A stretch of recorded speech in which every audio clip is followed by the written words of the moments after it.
When the United States seized Venezuela's president this weekend, it was not just an operation, it was a signal. Within hours, Donald Trump's language jumped borders. Greenland, Colombia, Cuba, Mexico, Iran, different continents, same message. I'm talking about dominance, Trump said. In effect, even when he used other words.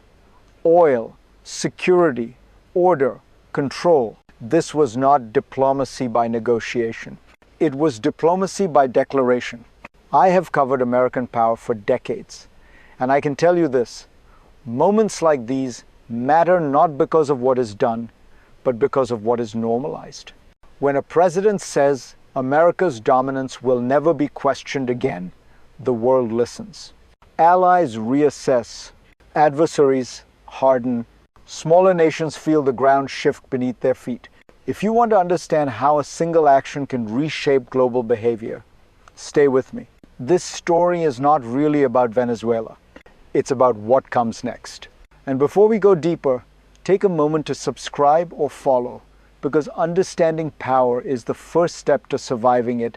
Now, let's slow this down and examine what actually just changed. Because beneath the headlines, a larger system has begun to move. To see what is unfolding, we have to strip away the noise and look at the pattern. This was not a series of random outbursts. It was a coordinated expansion of pressure. After Venezuela, the language widened. Greenland was framed as a national security necessity. Colombia was reduced to a narco-state caricature. Cuba was described as a regime on the brink of collapse. Mexico was warned it might face outside force.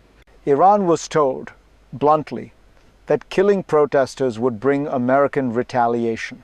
Different governments, different contexts, but the same strategic posture. The United States was not responding to immediate attacks. It was asserting permission, the permission to intervene, to judge legitimacy, to decide who is viable and who is not. Notice the framing. Sovereignty becomes conditional. Security becomes unilateral. And dominance is described not as ambition, but as inevitability. This is how power speaks when it believes restraint is weakness. But this moment did not appear out of nowhere. It is rooted in history, cycles, and a familiar American instinct. To understand that, we need to go back. To understand why this posture feels familiar, we have to look backward. The United States has always oscillated between two instincts. One is restraint, built on alliances and rules. The other is assertion, built on force and geography. The Western Hemisphere has long been treated as a special zone, a place where outside powers are unwelcome, and where American influence is assumed, not negotiated. Listen closely to Trump's words about Venezuela and oil, about dominance never being questioned again, about Greenland being too important to leave to Denmark. This is not improvisation. It is a return to an older logic. Security through control, stability through intimidation. When economic anxiety rises at home and rivals press abroad, great powers simplify their worldview. They draw lines. They test limits. They act decisively to reassert hierarchy. Venezuela becomes the proof of concept. If it works there, the signal travels. That is why the rhetoric spreads so quickly. Because once a system chooses assertion over restraint, it rarely stops at one country. And that brings us to the first crack in the facade, the moment where words begin to collide with consequences. The first rupture came almost immediately. Colombia, when the President of the United States publicly labels another elected leader a criminal, something changes. The language stops being rhetorical. It becomes operational. Calling Colombia's president a sick man was not just an insult. It was a delegitimization. And when asked whether that language could justify future action, the response was simple. Sounds good to me. That is how crises are born. Not from plans, from permissions. Colombia pushed back loudly and personally. Its president defended his record, defended his legitimacy, defended his country's sovereignty. But notice the imbalance. One side speaks with the implicit weight of force. The other speaks with words alone. This is the danger zone of power politics, where accusations replace evidence, where escalation becomes easier than retreat, cocaine production statistics, humanitarian law, personal honor. All of it becomes secondary to a larger signal. The United States is willing to publicly contemplate intervention again. If this feels unsettling, it should, because Colombia is not the end of the story. It is the warning shot, and the next pressure point moves closer to home. What comes next is not a country. It is a mechanism, because behind every threat lies a system that makes it possible. Look carefully at how these statements are constructed. They blur lines on purpose. National security merges with economic security. Drug trafficking merges with sovereignty. Human rights merge with regime change. This is not confusion. It is design. When concepts overlap, intervention becomes easier to justify. If oil must flow freely, force becomes economic policy. If drugs cross borders, borders become optional. If protests turn violent, outside rescue becomes moral obligation.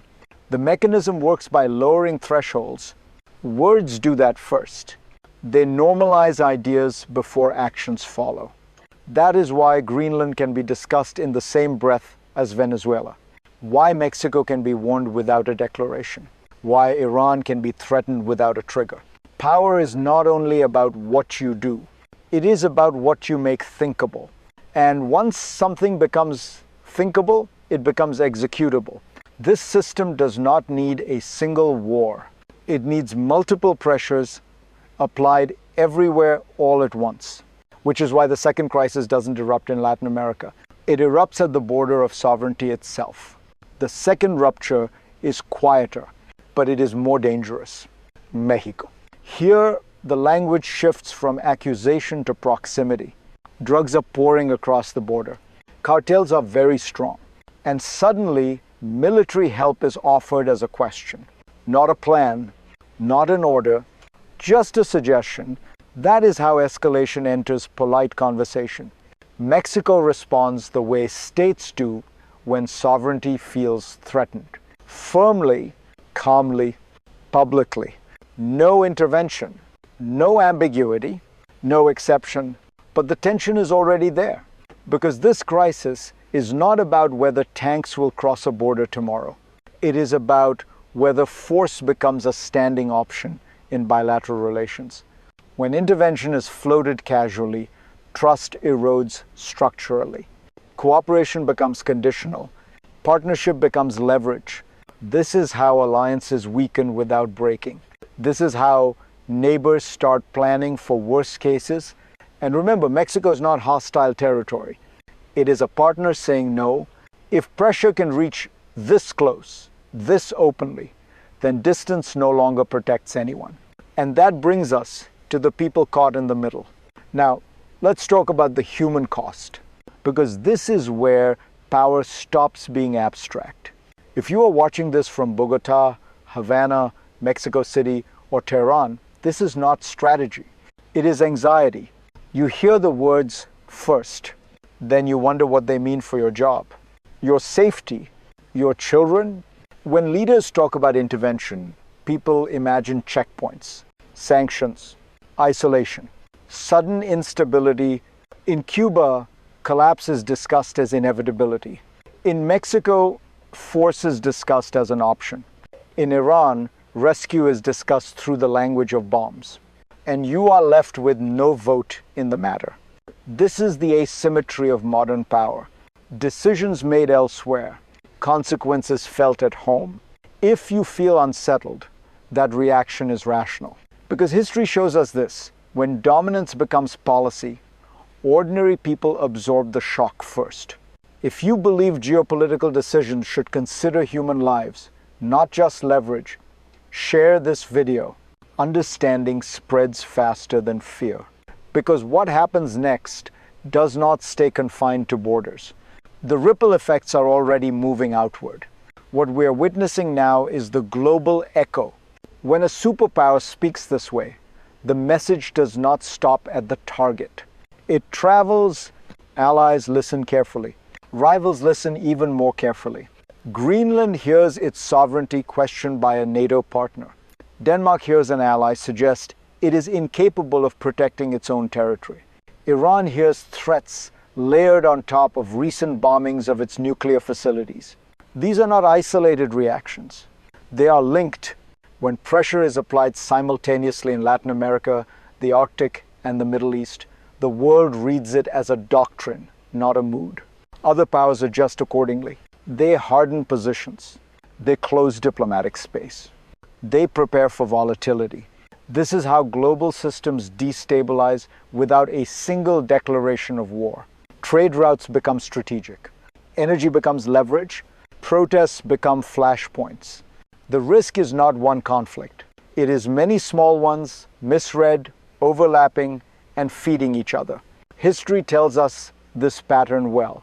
When dominance replaces predictability, uncertainty becomes the global currency. And that forces every nation to ask the same question: what happens next? So let's look ahead. Not in certainties, in scenarios. The first future is controlled escalation. The United States continues to apply pressure through language and selective action. Threats remain threats. Force stays limited. Rhetoric is used to extract concessions without triggering open conflict. This path assumes discipline, restraint, and accurate reading of red lines. The second future is managed instability.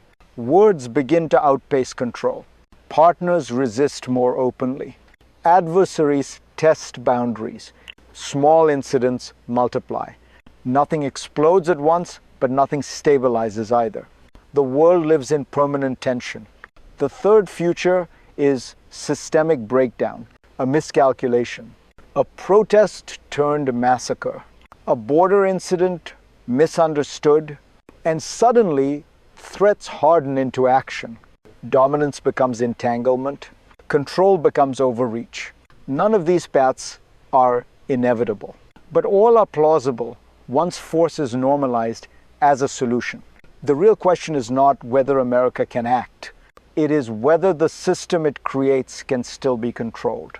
And that brings us to the final insight, because power is never just about strength. It is about responsibility. Here is the final truth we often avoid. Power feels most dangerous when it believes it is necessary. The United States did not just act in Venezuela.